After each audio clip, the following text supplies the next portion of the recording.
अस्सलाम वालेकुम नाज़रीन, मैं हूं ईमान नवाज। आप देख रहे हैं विजन पॉइंट। आज हम बात करेंगे भारत के वज़ीर ख़ारजा एस जयशंकर के चीन के अहम दौरे की, जो 5 साल बाद मुमकिन हुआ।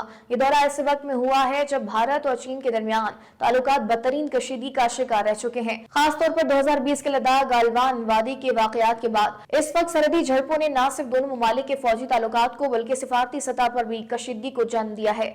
लेकिन अब एस जयशंकर की शिरकत शंघाई ताउन तंजीम यानी SCO के वुज़रा ख़ारजा इजलास में हुई है, जिसे कई तज्ज़ियाकार एक बड़ी पेशरफ करार दे रहे हैं। एस जयशंकर का दौरा चीन के शहर त्याजिन में हुआ, जहां शंघाई ताउन तंजीम का इजलास मुनाकिद किया गया। ये दौरा खुद कई शकूक व शुबहात के बाद मुमकिन हुआ, क्योंकि भारतीय वज़ारत ख़ारजा ने इजलास में शिरकत की तस्दीक बहुत देर से की, जिससे ये कयासराइयां शुरू हो गई कि शायद भारत इजलास का बाइकआउट करेगा या इसे मदऊ ही नहीं किया गया। लेकिन इजलास के दिनों में भारत की शिरकत कन्फर्म हुई और वज़ीर ख़ारजा शंकर खुद चीन पहुंचे।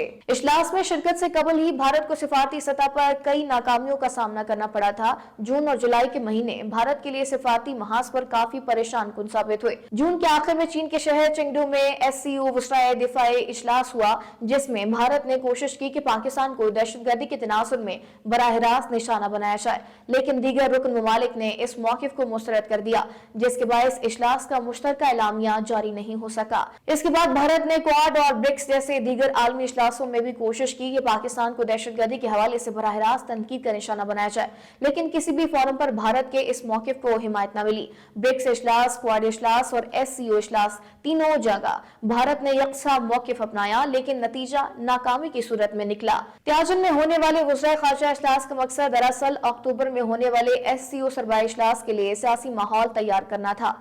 इसीलिए इस इजलास में तमाम रुकन ममालिक के वज़ीर ख़ारजा शरीक हुए, जिनमें पाकिस्तान, चीन, रूस, ईरान और वेस्ट एशियाई रियासतों के नुमाइंदे शामिल थे।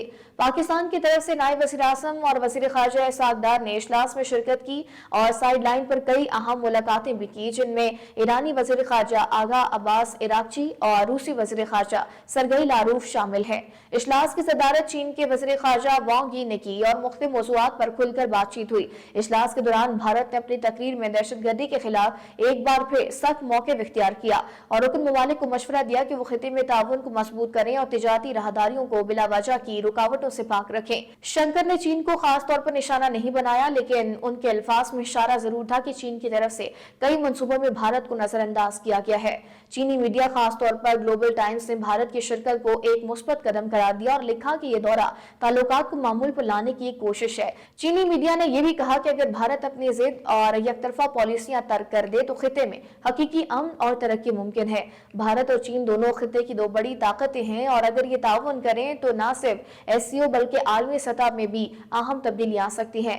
एस जयशंकर ने इजलास के दौरान चीनी सदर शी जिनपिंग से भी मुलाकात की, जो खुद एक अहम सिफारती लम्हा था।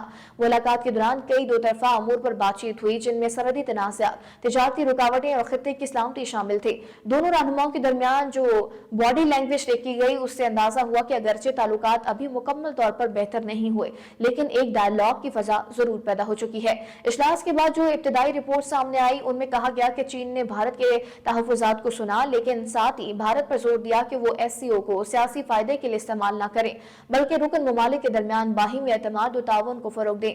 चीन की इस बात से यह भी वाज़ेह होता है कि वो भारत के बार बार पाकिस्तान के खिलाफ बयानी को तंजीम में जगह देने की कोशिशों से नाखुश है। दूसरी तरफ साबिक सफीर मसूद खान ने भी न्यूज से बात करते हुए कहा कि भारत इस इजलास का बाइकआउट नहीं कर सकता था।